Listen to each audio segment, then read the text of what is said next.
You are not born with the person you will become. You are born with the raw material. The final form, the strength of your character, the resonance of your presence, the depth of your confidence, is not a matter of fate or fortune. It is a matter of construction. Every single day, in 1,000 small ways, you are either building yourself up or quietly allowing yourself to be worn down. The world is a constant exchange of energy and influence. People make silent calculations in your presence, measuring your certainty, your substance, your worth. They do not do this out of malice, but out of an instinctual need to understand their own place in relation to you. The question is not whether this judgment happens, but whether you are an active participant in shaping its verdict. Most people live as tenants in their own lives, inhabiting a personality built by accident, by childhood experiences, by fleeting emotions, by the opinions of others. They wait for confidence to arrive as a visitor, for strength to descend like a blessing. They wait, and they wonder why their reality remains unchanged. I am here to tell you a different story, the story of the builder. The builder understands a fundamental truth. Monumental things are never created in a single, frantic effort. The cathedral is made stone by stone. The symphony is written note by note. The unshakable life is built habit by habit. What you do consistently, not what you do occasionally, writes the permanent signature of your soul. This book is not about grand gestures or dramatic overhauls. It is about the sovereignty of the everyday. It is about reclaiming the subtle moments that most people surrender without a thought. The glance, the pause, the choice of a word, the decision to step forward or hold your ground. These are your tools. In these seemingly minor actions lies the power to command respect, to inspire trust, to radiate an authority that needs no title to validate it. We will explore 10 foundational habits. Each is a deliberate practice in self-creation. Each begins as a conscious choice and through repetition becomes an unconscious expression of who you are. We will start with the most elemental human connection, the power of a focused gaze, and proceed to the internal fortitude required to stand alone in your truth. This is not a course in pretense. It is a manual for becoming. You are not learning to act like a confident person. You are engaging in the disciplines that produce a confident person from the inside out. The goal is authentic power, not performance. The journey of building the person you are meant to be begins not tomorrow, not next Monday, but in the very next interaction, the very next choice you make. Turn the page and let us lay the first stone. Before a single word is spoken, a conversation has already begun. It is held in the space between two people, communicated through posture, through energy, and most profoundly, through the eyes. The human gaze is not merely a biological function. It is the first and most ancient language. To look away is to speak a dialect of distraction, of fear, of retreat.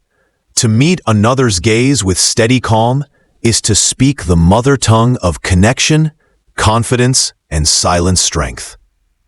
Think of the last time you spoke with someone whose eyes danced everywhere but your own. To the floor, to the clock, over your shoulder. However intelligent their words, did you feel heard?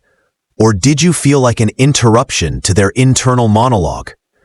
That absence of connection creates a void, and into that void rush assumptions, uncertainty, disinterest, a lack of conviction.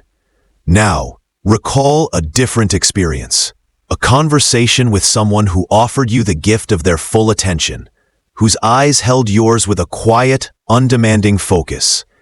In that gaze, you felt a silent affirmation. In this moment, nothing is more important than this exchange.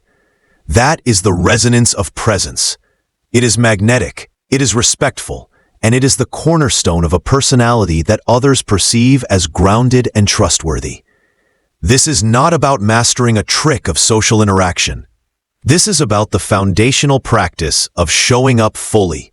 When you cultivate an unwavering gaze, you achieve two profound transformations simultaneously. You shape the external perception of your character, and you quiet the internal storms of self-consciousness. The internal alchemy of a steady gaze.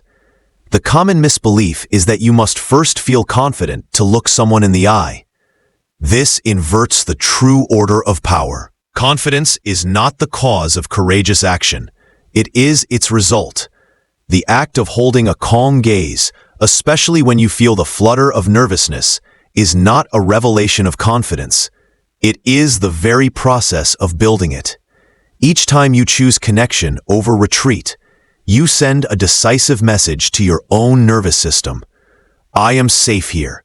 I am equal to this moment. You transfer energy from the chaotic inner theater of your mind, where you worry about what to say next or how you are being perceived, and place it firmly into the shared space of the present. This is the alchemy. The outward discipline of focus forges an inward state of calm. You are no longer a prisoner of your own thoughts. You become the composed observer, engaged with the world before you. The practice of present seeing. How, then, does one cultivate this? It begins with intention, not intimidation. The goal is not a piercing stare that seeks to dominate, but a gentle focus that seeks to connect. The gentle anchor. As someone speaks, let your eyes lightly settle on theirs.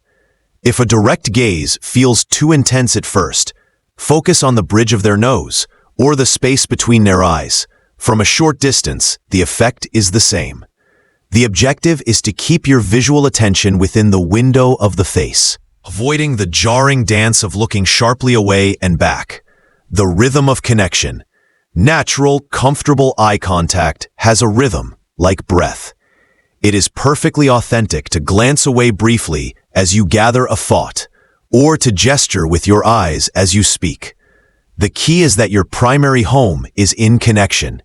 Your gaze returns, reliably and calmly, to the other person. This rhythm says, I am here with you, and I am also thinking deeply about what you are saying. The listening gaze. Remember, this habit is most powerful when you are listening. The speaker receives the clearest signal of your presence. When it is your turn to speak, maintaining that connection imbues your words with the sincerity of your attention. It creates a circle of respect where seeing and being seen become one act. The quiet authority you cultivate. When this practice becomes your habitual way of being, a quiet authority begins to emanate from you. In professional settings, it communicates reliability and intellectual engagement. In personal relationships, it is the bedrock of intimacy and trust. In moments of tension, a steady gaze communicates unshakable poise more effectively than the loudest rebuttal. You will notice that people begin to lean into conversations with you. They will share more, trust more, and remember you, not merely for what you said, but for how you made them feel seen. And within yourself, you will discover a newfound steadiness. The anxious urge to flee from human connection is replaced by the ability to stand firmly within it. You inhabit your own presence completely, so begin today. In your next conversation, with a colleague, a stranger, a loved one, commit to the practice of the unwavering gaze. Do not wait until you feel brave. Let the action itself be the architect of your bravery. This single silent habit is the first and most powerful stone we lay in building a life of undeniable presence. It is the decision to stop hiding in plain sight and to finally, fully show up. Silence, when chosen from a place of contemplation, is a source of great power. But there is another kind of silence, a heavy, hollow quiet that grows in the space between what you believe and what you dare to say. This is the silence of self-abandonment, Each time you swallow a sincere opinion, each time you nod along to a view that contradicts your core, you do not merely avoid conflict. You make a small, silent withdrawal from your own integrity. Over time, these withdrawals accumulate into a debt of self-respect that can bankrupt the soul. Building a life of substance is not an exercise in constant agreement. It is the practice of giving your inner truth a voice in the outer world, especially when it trembles. Your personality is not shaped by the thoughts you keep locked inside, but by the ones you choose to bring forth into the light of day. The anatomy of hesitation. Why do we stay silent? The reasons are often ghosts of old fears. The fear of ridicule, of isolation, of being proven wrong. We tell ourselves it is polite, or prudent, or that our view does not matter. But beneath this lies a more fundamental fear, the fear that our authentic self, once revealed, will be found wanting. This hesitation is the battleground where character is forged. In that moment of internal debate, should I speak? What will they think? You are presented with a choice between the comfort of the crowd and the sovereignty of your own mind. Choosing the crowd may bring momentary relief, but it is a poison that weakens your internal compass. Choosing your truth, however softly spoken, is a muscle-building act of self-definition. Speaking truth, not volume. This chapter is not a mandate for brashness or unyielding debate. The goal is not to win conversations, but to honor your own consciousness within them. There is a profound difference between asserting a conviction and imposing an opinion. The former comes from a place of grounded self-awareness, the latter from a need for dominance. True confidence in expression is marked by a calm demeanor, a measured tone, and language that frames your view as a perspective, not a proclamation. You can say, I see it differently, and here is why, with more authority than any raised voice could ever muster. This approach does not shut down dialogue. It invites a richer one. It signals that you are a thinker, not merely a reactor. The alchemy of authentic expression. When you begin to voice your genuine opinions, a subtle alchemy takes place. Externally, people begin to perceive you as someone of substance. They may not always agree with you, but they will learn to respect you. In a world of echoes, your authentic voice becomes a point of navigation. You become known as a person who can be trusted to say what you mean, which is the very foundation of trustworthiness. Internally, the transformation is even more profound. Each time you give honest voice to a thought, you validate your own inner world. You send a message to your deepest self. My perceptions have value. My voice is worthy of being heard. This repeated act builds a core of self-trust that becomes unshakable. You no longer look to the faces around you to gauge what you should think. You consult the wisdom within. This internal sovereignty is the essence of a magnetic personality. Beginning the practice, start not in the storm, but in the gentle breeze. You need not confront a room of dissenters on the first day. Begin where the stakes feel. In a casual discussion about a film or a book, offer a nuanced observation beyond I liked it or I didn't. In a work meeting, when asked for input, offer one clear thought instead of saying, I'm fine with whatever. In a social plan, express a genuine preference instead of the default, I don't mind. These are the training grounds. Each time you do this, you are not just expressing a preference for a restaurant or a project idea. You are practicing the far more critical habit of being present in your own life. The moment your voice feels unsteady, when your heart beats a little faster, that is not a signal to stop. That is the signal that you are growing. That is the friction that shapes the blade of your character. Do not wait for the fear to subside. Speak, and let the act of speaking be the thing that quiets the fear.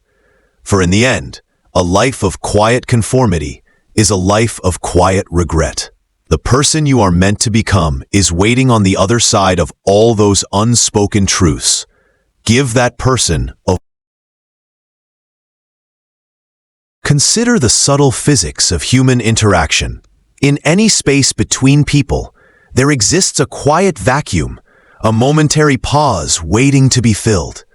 Most individuals stand at the edge of this space, waiting for a cue, for a signal, for permission to engage.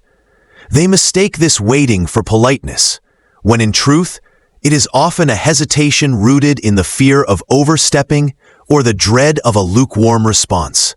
The builder understands a different principle. The first move is a generative act. To offer the initial greeting, a clear good morning, a warm smile, a simple hello, it's good to see you, is not a minor social formality. It is a quiet proclamation. It announces to the world, and more importantly, to yourself, I am here, I am open, and I am secure enough to extend the first thread of connection. This habit is the antidote to invisibility.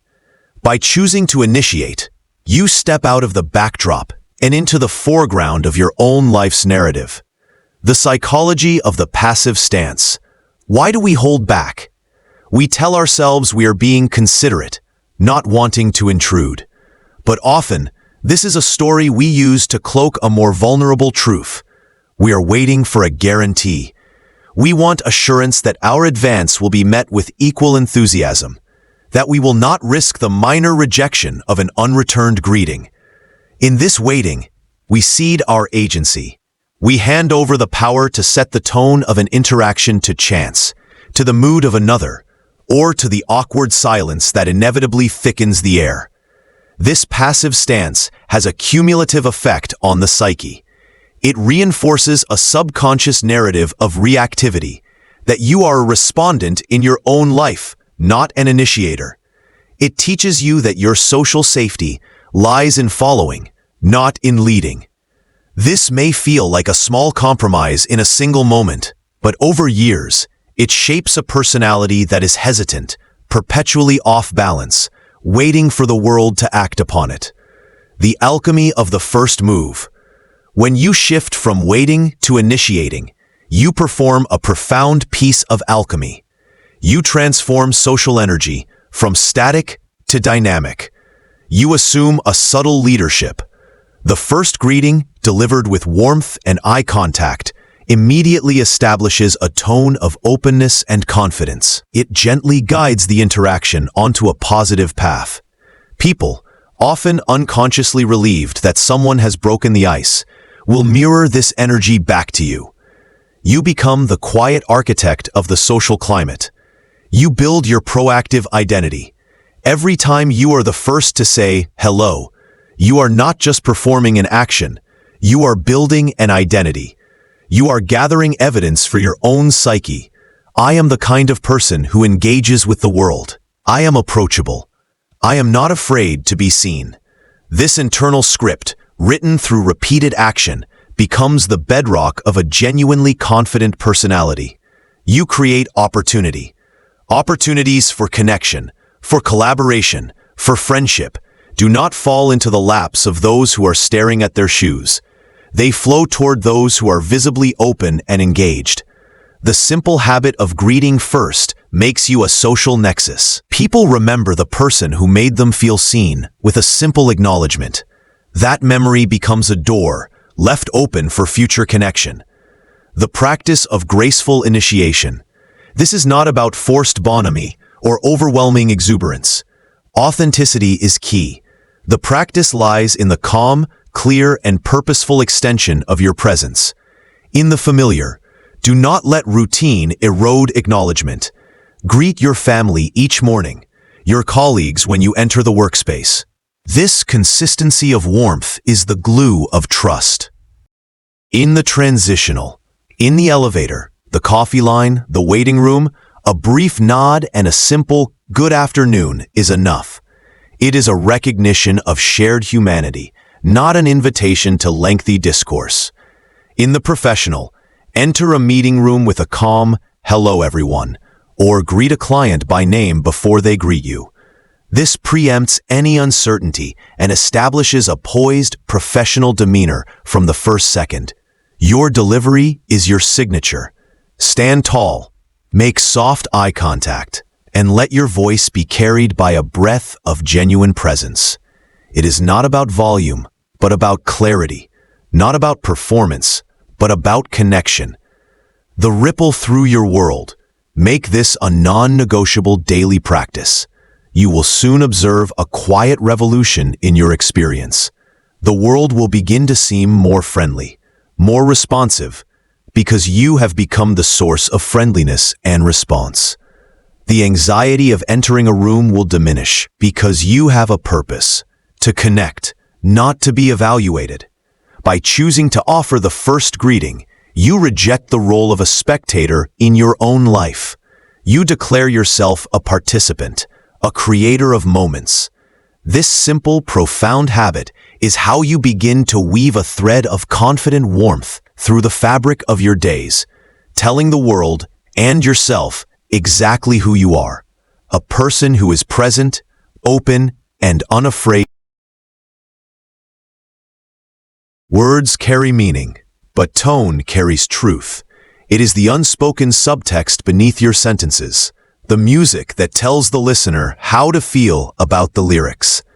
You may speak the most eloquent argument, the most insightful idea, yet if it is delivered with a trembling, rushed, or sharp tone, its power is stripped away. The listener's subconscious will trust the emotion in your voice long before it processes the logic of your words. Your tone is not an accident of the moment. It is a reflection of your internal state, and like any reflection, it can be deliberately composed. To master your tone is to understand that you are not merely sharing information, you are building an atmosphere. You are either constructing a space of trust and authority or one of tension and dismissal. The two architects, reaction versus response. Most people do not choose their tone, they emit it.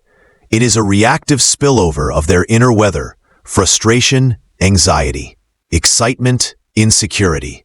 In this state, you are not the architect of your communication. You are its victim, broadcasting your internal chaos. A voice tight with stress, words tumbling out in a nervous cascade, a sentence edged with unintended sarcasm. These are the sounds of a person being lived by their emotions. The builder takes a different posture. You learn to place a brief, sacred pause between the feeling and the expression. In that pause, you become the architect. You decide, is this a moment for the steady, low tones of gravity, or the clear, bright tones of encouragement? This is not about manipulation.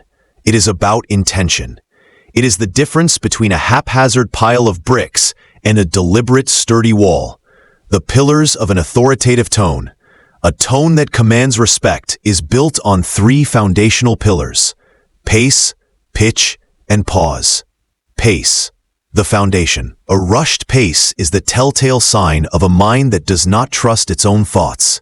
It whispers, I need to get this out before I lose your interest or my nerve. A measured, deliberate pace communicates the opposite. It says, what I am saying has been considered. It is worth your time to absorb it. Breathe into your sentences. Let your words land. A steady pace gives weight to your ideas and grants you an appearance of unshakable composure. Pitch, the structure. A voice that rises in pitch at the end of every sentence, as if asking for permission, undermines authority. A monotone drone loses engagement. The goal is a calm, mid-range resonance that gently modulates for emphasis. Lower your pitch slightly when making a key point. This conveys gravitas. Avoid the shrill peaks of agitation. They build walls, not connection. Pause, the embellishment. This is the master tool. A well-placed pause before you speak gathers attention. A pause after a key point lets it resonate in the silence, giving it space to sink in. A pause when challenged prevents a defensive, reactive tone. Silence is not your enemy. It is the canvas on which your words become art. It demonstrates control, thoughtfulness, and a lack of fear. The practice of vocal sovereignty. Begin by listening to yourself. Record a voicemail message or practice speaking a paragraph aloud. Listen not to what you say, but how you say it. Is your tone congruent with your intended message? Then practice in low-stakes environments. Give a simple directive at home or explain something to a friend with full attention on your pace and pitch. Feel the power of slowing down. Feel the authority of a downward inflection. In moments of tension, let your first discipline be to breathe and lower your voice, not raise it. The person who remains steady in tone while others escalate immediately becomes the de facto leader of the conversation, the calm center around which the storm whirls. The resonance you create. When you become the architect of your tone, you build more than just effective communication. You build trust. People sense emotional safety and consistency in a steady voice. You build influence because your calm persuasion is more potent than any aggressive argument. Most importantly, you build self-command. The act of consciously modulating your tone is a direct rehearsal for mastering your internal state. You are teaching your emotions to follow your will, not to lead it. Your voice is the instrument of your presence in the world. Do not let it be played by the passing winds of circumstance. Learn its mechanics, practice its music, and you will find that when you speak, the world does not just hear you, it listens. Before a single word is formed, the body has already spoken. It broadcasts a manifesto of composure or chaos through a language older than speech, the language of movement and stillness. In a world addicted to fidgeting, shifting, and pacing, the person who has mastered the art of physical poise does not merely stand out, they command a different kind of attention. Their presence becomes a quiet anchor in a churning sea. This is not about rigidity or a statuesque pose. It is about purposeful stillness, the conscious choice to eliminate the static of unnecessary motion so that the signal of your message can be received with perfect clarity. When you are physically still, you are not just holding your body, you are gathering your power, focusing your intent, and offering your listener the gift of an undistracted focus. The cost of restless energy. Observe any gathering. You will see hands tapping, legs bouncing, bodies swaying like reeds in the wind. This restless energy is often a physical echo of a restless mind, anxiety, impatience, or distraction, leaking out through the muscles. The speaker may believe they are projecting enthusiasm, but the listener's subconscious reads it differently. Uncertainty, nervousness, a lack of command. The constant motion scatters attention. The listener's eye is drawn to the fluttering hand, the shifting weight, and away from the meaning in the speaker's eyes and words. This dissipation of energy is a silent thief. It steals from your authority and gives it to the air around you. It says, I am not fully in control of this moment or of myself. The alchemy of poise. Now witness the alternative. The person who stands with their weight evenly settled, whose gestures are few and deliberate, whose head is level. There is a magnetic force in this containment. The energy that others scatter. This person consolidates into a field of quiet authority. This stillness does not suppress energy, it concentrates it, like light through a lens. This poise achieves two transformative things. It commands external attention. It creates a visual and psychological anchor. The human mind is drawn to calm centers. By being still, you become that center. People find their own agitation quieted in your presence. They lean in, not because you are loud, but because you are clear. Your stillness gives their attention a place to rest, making them more receptive to your words. It forges internal calm. The body and mind are in constant dialogue. By consciously choosing to still your body, to plant your feet, relax your shoulders, quiet your hands, you send a powerful directive to your nervous system. All is well. We are in command. This physical discipline directly dampens internal anxiety. You cannot stand with grounded poise and simultaneously feel frantic. The outer posture engineers the inner state, the practice of grounded presence. Cultivating this is a practice of bodily awareness. It begins with your foundation. The anchor.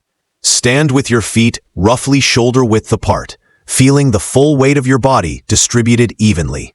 Imagine roots growing from your soles into the earth. This is your base of stability. The tower. Allow your spine to lengthen, your shoulders to rest back and down gently, not stiffly. Your head is balanced, as if suspended by a thread from the crown. This is your structure of openness. The economy of motion. Let your hands rest comfortably at your sides or gently clasped. When you gesture, let it be a single, clean movement that arises from the core to emphasize a point, then allow it to return to rest. Each movement should have a purpose. A purposeful gesture is powerful. A habitual fidget is a leak. Practice this first in low-stakes, one-on-one conversations. Feel the difference between a conversation where your body is subtly dancing with anxiety and one where you are a calm, steady presence. Notice how the quality of the dialogue changes. The unspoken statement, masterful stillness, makes a profound, wordless statement. In a negotiation, it says, I am not desperate. My position is firm. In a conflict, it says, I am not threatened. I am considering. In leadership, it says, I am not frantic. The course is steady. This is the power of the still center. It is the physical manifestation of your internal sovereignty. In the symphony of human interaction, your words are the melody, but your poise is the steady, unwavering beat that gives the music its power and makes it impossible to ignore. Cultivate this stillness, and you will discover that the most powerful thing you can often do is not to move. Strength is not found in the grand, sweeping declarations of intent. It is forged in the quiet, daily furnace of small, difficult choices. The self you will become tomorrow is being decided right now, not by your sweeping philosophy, but by your response to the minor irritations, the small procrastinations, the tiny fears you choose to either face or flee. Every person has a shadow list, a silent catalog of tasks they avoid. The phone call that feels awkward, the difficult conversation pushed to next week, the skill that feels just beyond reach, the errand that is simply tedious. We navigate around these items with expert avoidance, telling ourselves we are busy or that they do not matter. But in this circumvention, we commit a subtle violence against our own character. We are teaching ourselves, through repetition, that discomfort is a signal to retreat. The builder understands a radical truth. Confidence is the residual memory of challenges met. You do not get it by thinking braver thoughts. You earn it by collecting 1,000 small pieces of evidence that you can handle hard things. The architecture of avoidance. Avoidance builds a phantom prison. The task itself may take 5 minutes of focused effort, but the mental energy spent dreading it, rationalizing around it, and carrying the guilt of its incompletion can span days or weeks. This psychic tax is far more costly than the task itself. More critically, each time you pay this tax, you reinforce a neural pathway that says, when faced with this type of discomfort, the correct action is to divert. This is how a personality of hesitation is constructed, not in a day, but brick by brick, through deferred emails, unmade apologies, and unchallenged comforts. You are not avoiding a task. You are practicing the identity of someone who is mastered by their own reluctance. The alchemy of the daily win. The alternative is a deliberate, strategic practice. Identify one thing you are avoiding and do it first. Not the hardest thing on your list every day, but one thing. The key is consistency, not heroics. This practice is a deliberate recasting of your relationship with difficulty. The goal is not the completion of the task, though that is a welcome benefit. The goal is the ritual of facing. When you make that call, send that email, or start that workout, you are performing a sacred piece of alchemy. You are transforming the energy of dread into the energy of accomplishment. You are trading a heavy, lingering anxiety for the light, clean weight of self-respect. This daily win achieves 3 profound things. It rewires your instinct. You begin to break the chain that links discomfort with retreat. A new pathway forms. Discomfort is simply the signal that growth is available here. The flutter in your chest becomes not a warning siren, but a starter's pistol. It accumulates unshakable evidence. You build a private reservoir of proof. On days when larger doubts assail you, you can look at this reservoir, this string of daily victories, and know with concrete certainty that you are a person who does hard things. This is the foundation of authentic self-trust. It cannot be argued away, for it is built on action. It creates momentum. Action generates energy. The completion of one avoided task creates a current that makes the next task seem smaller. You begin to move through your days with a bias toward action rather than a bias toward deliberation.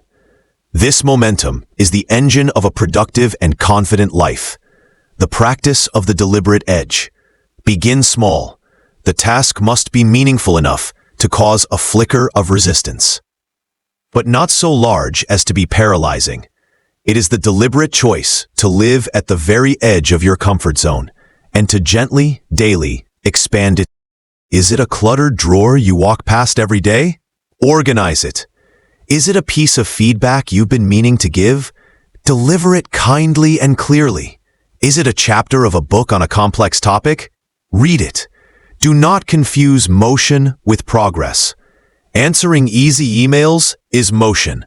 Tackling the one email you've been avoiding for a week is progress. At the day's end, reflect on this single act. Feel the quiet pride that comes not from external praise, but from the internal knowledge that you governed yourself. This pride is the mortar that builds a fortress of character. For in the end, the life you want is hidden not behind one massive, insurmountable wall, but behind 1,000 small, manageable gates. The key is not a single magical effort, but the daily discipline of finding the nearest gate and walking. In an age that worships speed, where words tumble over each other in a race to be heard, a profound secret lies in deliberate deceleration. The velocity of your speech is not a measure of your intelligence or passion. It is often the clearest indicator of your relationship with your own thoughts. To speak quickly is to suggest your ideas are fleeting guests, hastily ushered out before they overstay their welcome. To speak slowly is to treat them with the reverence of permanent residence, giving them space, weight, and dignity. Speed is the language of anxiety. It whispers of a mind racing ahead of itself, fearing interruption, doubting the value of its own content, or pleading for the ordeal to be over. Slowness, however, is the dialect of conviction. It announces that you are so at home in your own mind, so certain of your message, that you feel no pressure to rush its delivery. The world will wait. The physiology of speed and its cost. When you speak rapidly, you trigger a cascade of physiological and psychological effects. Your breath becomes shallow, starving your brain of oxygen and heightening the very anxiety you seek to mask. Your listener is forced into a defensive posture, scrambling to decode your words, often missing the meaning in the process. Nuance is lost. Emphasis is blurred. Your message becomes a barrage of data, not an experience to be felt. Furthermore, rapid speech leaves no room for the most powerful tool in communication, the pause. It is in the silent spaces between your words that understanding crystallizes, that anticipation builds, that your listener is invited to participate in the creation of meaning. By denying yourself the pause, you create a monologue. By embracing it, you create a dialogue, even if you are the only one speaking. The architecture of impactful speech. Masterful communication is not about saying more. It is about meaning more with what you say. This is achieved through the trinity of pace, pitch, and most importantly, pause. We have discussed tone. Now we give it its proper canvas. Pace as foundation. Establish a measured, rhythmic pace. Imagine your words as stones placed deliberately across a stream, each one solid, spaced, and bearing weight. This pace gives you control. It allows you to breathe from your diaphragm, which physically calms your nervous system and enriches the resonance of your voice. A steady pace commands attention because it suggests the speaker is not afraid of silence. Pause he best power. The strategic pause is the signature of the master communicator. A pause before you speak gathers all ambient attention to you. A pause after a key point allows it to land and resonate, giving it intellectual and emotional weight. A pause instead of a filler word, like, transforms hesitation into perceived thoughtfulness. This silence is not empty. It is saturated with potential. It demonstrates confidence, control, and respect for your audience's processing time. Clarity as the result. When you slow down, you automatically articulate more clearly. Each word is given its due. Complex ideas can be framed with precision. The listener is not struggling to keep up. So they can engage with the substance of your message. They hear not just your words, but the intelligence and intention behind them. The practice of measured expression, cultivating this habit, requires retraining a lifetime of conditioning. Begin with awareness. Record yourself telling a simple story. Listen, do you hear haste? Do you hear the fear of silence? Then, practice with intention. Read aloud. Read a paragraph of dense text, forcing yourself to pause at every period and comma. Feel the weight it gives the language. The 2-breath rule. In conversation, when asked a question, take 2 full, quiet breaths before you begin to answer. This stops the reactive, top-of-mind response and initiates a considered one. Embrace the period. In your mind, place a firm period at the end of each sentence. Stop. Let it stand. Then move on. The unspoken message of slowness. When you master the power of the pause, you send an unshakable meta-message. In a negotiation, your slowness signals that you are not desperate to close the deal. In a conflict, it shows you are not emotionally hijacked. In leadership, it conveys that your decisions are deliberative, not impulsive. Your words gain gravity because you have given them the space to possess it. You are no longer dispensing information. You are offering wisdom.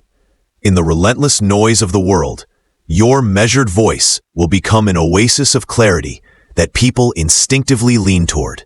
They will remember not only what you said, but how you made them feel, understood, respected, and in the presence of someone who truly owns their thoughts. Slow down. Let your wisdom catch up.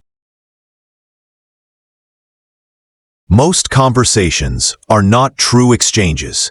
They are alternating monologues. Each party waits for the other to finish, not to understand, but to reply. The currency of such dialogue is declaration, and it builds walls, not bridges. The builder of a magnetic personality understands that the most powerful tool for connection is not a brilliant statement, but a profound question. A profound question is not an interrogation. It is not a disguised opinion or a trap. It is a key, crafted with empathy and genuine curiosity, designed to unlock a chamber of the other person's inner world that even they may rarely visit. It says, I see you. I am interested in the landscape of your mind. The map you carry is unique, and I would be honored if you would share a part of it with me. The poverty of the practical. We default to practical questions out of habit and haste. How was your day? What do you do? Where are you from? These are not questions. They are social algorithms. They elicit data, not depth. They generate answers, not insight. The respondent switches to autopilot, reciting a rehearsed summary, and the connection remains on the barren surface. This transactional approach keeps us lonely in a crowd. We collect facts about people, but learn nothing of their essence. We mistake familiarity for intimacy, the alchemy of focused curiosity. When you shift your intent from extracting information to exploring a perspective, the entire chemistry of an interaction changes. To ask a profound question, you must first become a profound listener. You must listen not only to the words, but to the spaces between them, the emotion in the pause, the energy behind a topic, the slight emphasis on a particular detail. From this place of deep attention, the profound question naturally arises. It is a question that invites reflection. What has surprised you most about that experience? Seeks meaning. Why is that particular goal so important to you? Explores feeling. What did it feel like when you finally reached that milestone? Unpacks process. What was the hardest part to learn, and how did you get past it? These questions cannot be answered with a fine or a good. They require the other person to turn inward, to sift through their own experience, and to offer you a piece of their processed truth. In that act of inward search, which you have prompted, a bond of trust is forged. The double reward. The magic of this practice is its dual yield. For the other, you offer the rare and precious gift of feeling deeply heard. In a world of distracted glances and half-listening, your focused curiosity is a spotlight of respect. It validates their experience and makes them feel significant. People will leave conversations with you feeling clearer, brighter, and more valued, and they will attribute that feeling to you. For you, you gain wisdom. Every person you meet is a living library of unique experience. By asking profound questions, you are granted access to shelves of knowledge, perspective, and hard-won insight that you could never acquire on your own. You expand your understanding of the human condition. You become a collector of lived wisdom, which in turn makes you a more interesting, empathetic, and intelligent person. The practice of selfless inquiry. Cultivating this art requires a temporary surrender of the ego. Your goal is not to impress, but to inquire. Your reward is not airtime, but understanding. Begin with a simple shift in preparation. Before entering a conversation, set a silent intention. My goal is to discover one true thing about this person's inner world. Then, listen for the hook, the unique detail in their generic answer. If they say work was busy, you might ask, what kind of busy? Was it the satisfying kind of full or the chaotic kind? This gentle pivot from the generic to the specific opens the gate. Resist the urge to immediately relate their story to your own. The profound question is followed by silent, attentive space for the answer to unfold. Your follow-up can be a simple, "Tell me more about that." The legacy of a true listener, mastering the art of the profound question, transforms you from a conversationalist into a curator of human depth. You become a person with whom others feel safe, seen, and stimulated. Relationships deepen rapidly because you bypass the shallow end and invite others to swim in the deeper waters of authentic expression. In a culture that shouts to be heard, your quiet power will be the ability to draw out the symphony in another's soul simply by asking them to play it. And in that act of listening, you will find your own understanding of the world and your place within it profoundly enriched. There will come a moment, perhaps it already has, when a voice, external or internal, will question your right to the path you've chosen.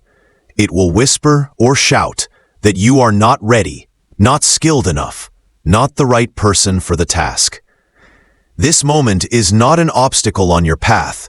It is the very terrain on which the path is built. How you stand within this moment determines not only the outcome of a single endeavor, but the structural integrity of your character. Doubt is a force of nature, like wind or water.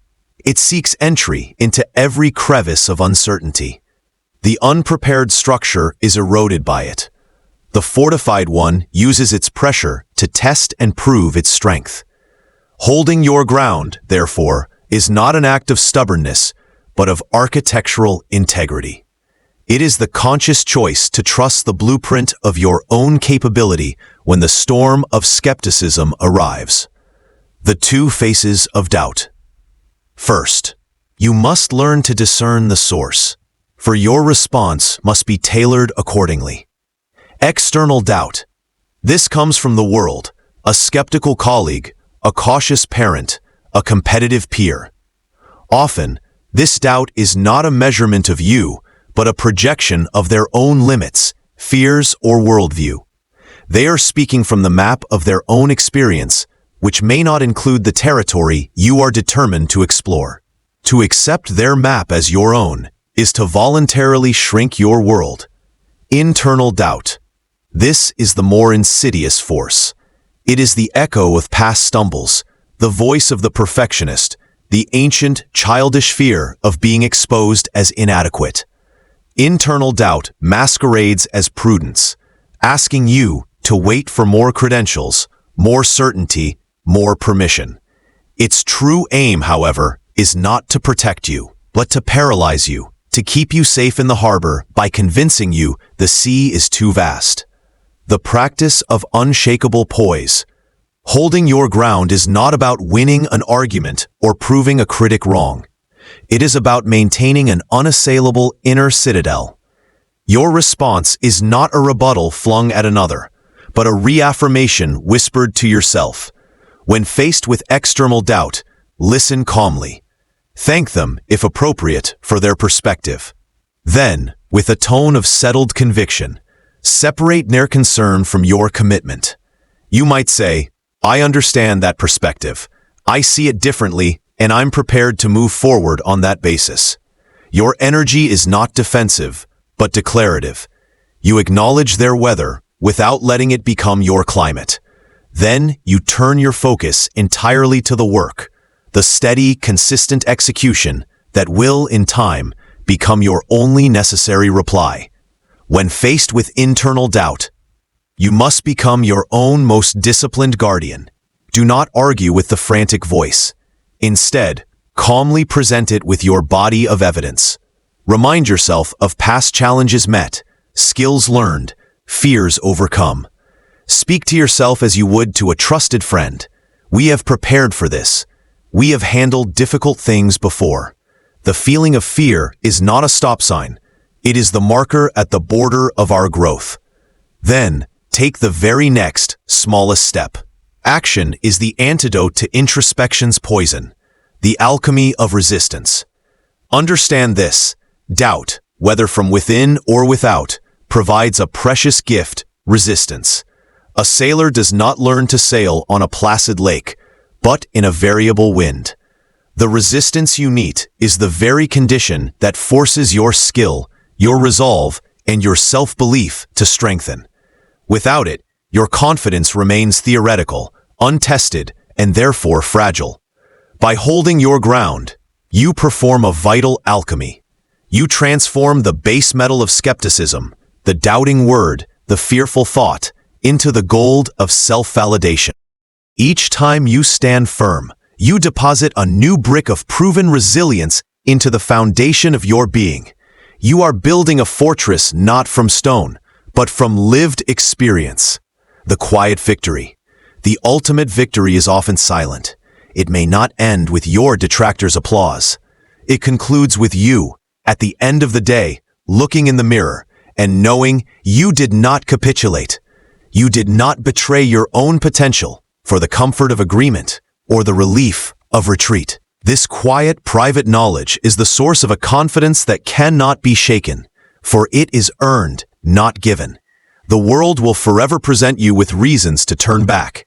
Your unwavering ground will not be a place where you stand still, but a solid platform from which you can steadily, relentlessly move forward. Protect that ground. It is the only territory you truly. In the silent, suspended moment between a problem's emergence and a solution's arrival, there exists a vacuum. This vacuum is not empty. It is filled with a collective, held breath, the hesitation of a group uncertain of its next step. It is in this fertile pause that true character is revealed and true leadership is born. For the builder, this hesitation is not a signal to wait, but a summons to act. Leadership, in its most essential form, is not a title conferred by an organization. It is a habit of responsibility claimed by an individual. It is the instinct to move from the anonymity of the crowd to the visibility of the front, not for glory, but for progress. When others are looking around for a plan, you become the one who offers a direction. When energy scatters into confusion, you become the point where it reconvenes. The physics of hesitation. Hesitation is contagious. In a group dynamic, uncertainty breeds more uncertainty. Each person, waiting for a social cue or fearing a misstep, inadvertently amplifies the collective inertia. The longer this pause persists, the heavier it becomes, solidifying into indecision. This is the moment where projects stall, opportunities evaporate, and morale weaks away. The common excuse is prudence. Let's think it through. But this is often the mask of fear. Fear of being wrong, of standing out, of bearing the weight of outcome. The builder recognizes that while recklessness is foolish, paralysis by analysis is a quieter, more accepted form of cowardice. Often, a good plan executed with conviction now is superior to a perfect plan conceived too late. The alchemy of the first step. To step forward is to perform a simple, profound act of alchemy. You convert potential energy into kinetic. Your action breaks the psychological logjam. It provides the group with what it secretly craves, a starting point, a catalyst, permission to move. This does not require you to have all the answers. In fact, pretending you do erodes trust. Authentic leadership in moments of hesitation is often best demonstrated by a clear, calm offer. I don't have the full solution, but I suggest we start by doing X. What does everyone think? This approach is powerful because it is both decisive and inclusive. You provide direction without domineering. You break the inertia by offering a provisional path, inviting others to help refine it. You demonstrate that you are more committed to forward motion than to your own ego. The compound interest of initiative. The habit of stepping forward accrues a kind of compound interest in your character and your influence. For your character, each time you act as the catalyst, you strengthen your agency muscle. You teach yourself that you are capable of shaping circumstances, not merely surviving them. You build a deep, internal identity as a problem solver, a person who makes things happen. This self-concept becomes the bedrock of unwavering confidence. For your influence, people are instinctively drawn to those who provide clarity in confusion. They begin to associate you with movement, with resolution, with reliability. Trust is magnetized to action. Over time, you will find people turning to you by default, not because of your authority, but because of your demonstrated propensity to lead from responsibility. The practice of responsible action. Cultivate the habit of scanning for the vacuum. In meetings, in social plans, in family decisions, listen for the pause after a question hangs in the air. Feel the weight of the unclaimed next step. Then, practice the art of the provisional first move. It can be as simple as, let's capture our ideas first. I'll start by writing this one on the board. We need to decide. I'm leaning toward option A for these reasons. What's your take? I'll take responsibility for the first draft, the initial call, the research. Your tone is key. It must be calm, collaborative, and free of arrogance. You're not seizing power. You're assuming responsibility. the legacy of the builder. The world is not shaped solely by grand visions. It is shaped in these micro moments of collective hesitation, by the individuals who choose to fill the void with purposeful action. By making this your habit, you cease to be a passenger in your own life's journey. You become its navigator. You will discover that leadership is not about commanding from the rear, but about serving from the front. It is about having the courage to be the first to step onto the untested bridge, not because you know it will hold, but because you know that unless someone steps, the crossing will never begin. This is the final synthesizing habit, the instinct to build momentum where none exists. It is the ultimate expression of a personality forged in action, a confidence proven in motion, and a life dedicated not to waiting for the path to appear, but to laying the first stone yourself. The capstone, the symphony of the everyday, weaving habits into a way of being. To study a single note is to understand pitch. To practice a scale is to develop dexterity. But music, the thing that stirs the soul, occurs only when notes are woven together into melody, harmony, and rhythm. So it is with the habits we have explored. Performed in isolation, each is a potent exercise. But practiced in concert, they cease to be habits and become the very essence of your personality. They fuse into a way of moving through the world that is authentic, powerful, and uniquely yours. This is the builder's ultimate work, integration. It is the shift from conscious practice to unconscious grace, the interconnected architecture. Observe how these habits are not a list, but a network, each supporting and amplifying the others. Your unwavering gaze, Chapter 1, provides the calm focus necessary to hear the subtle cues that inform a profound question. Chapter 8. The courage of your convictions is given weight and respect by the architect of your voice. Chapter 4. And the stillness at your center. Chapter 5. The first proclamation, Chapter 3, of a greeting creates the initial connection that your power of the pause, Chapter 7, can then deepen into meaningful dialogue. The self-trust forged in the daily crucible, Chapter 6, and the fortress of self-belief, Chapter 9, very fuel that allows you to exercise the leader's instinct, Chapter 10, when others hesitate. They are a symbiotic system. Strengthening one strengthens the whole structure. To neglect one is to create a point of weakness that can undermine the others. The practice of wholeness integration does not mean perfecting all 10 habits at once. It means carrying their principles as a unified philosophy into your day.